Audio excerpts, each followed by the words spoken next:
Well, we're embarking on a rather strange topic tonight. We're going to talk about UFOs. Now, this is an area that most people tend to relegate to the demented or incompetent or fringe-type people.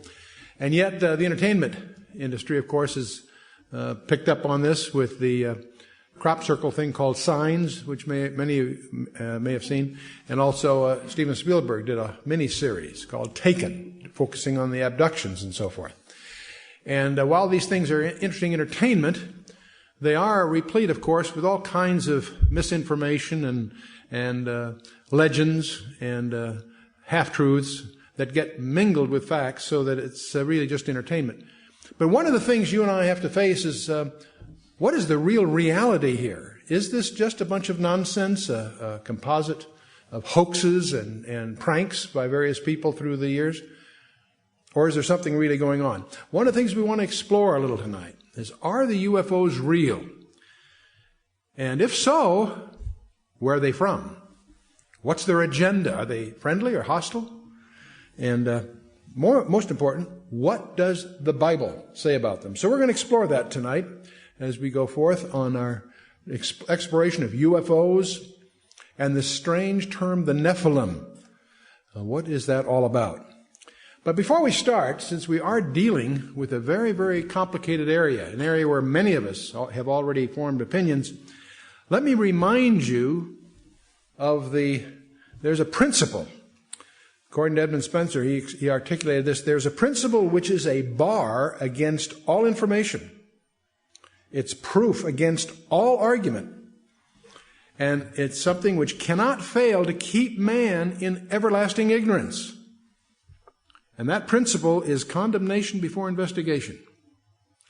So one of our challenges as we go into this very complicated topic is to set aside our prejudices and presuppositions, and let's see what we can find out. Now, the same idea is not only articulated by Edmund Spencer, but it also is in our collection of Proverbs by Solomon, who reminds us that he that answereth the matter before he heareth it, it is a folly and a shame unto him.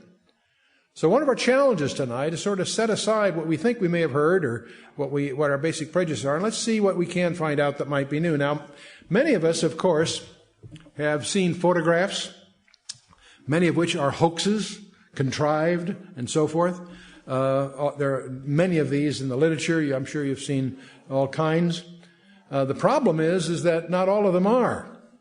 It may surprise you to learn that there are over 3,000 authenticated photographs in the classified community that are authenticated. So what's really going on here? See, the problem we have in researching this area is there is so much that's uncorroborated. There's a lot of deliberate disinformation, and certainly a lot of data which is unreliable. And the problem is, when you strip away the hoaxes and you strip away the nonsense and you set aside the uncorroborated, there still is too much to ignore that is substantiated, that involves multiple reliable witnesses, including multiple radar sightings. And radars generally don't have hallucinations. And this idea of being plotted simultaneously on multiple radars is something that should get our attention. Now, I'll give you one example. Back on June 18th of 1997, there was a strange vehicle that appeared over Phoenix, Arizona. In fact, went over most of the state at about 30 miles an hour, which is very slow for an airborne vehicle. There were some that said they felt they could have hit it with a ball that seemed that close as it went over. And it created quite a stir.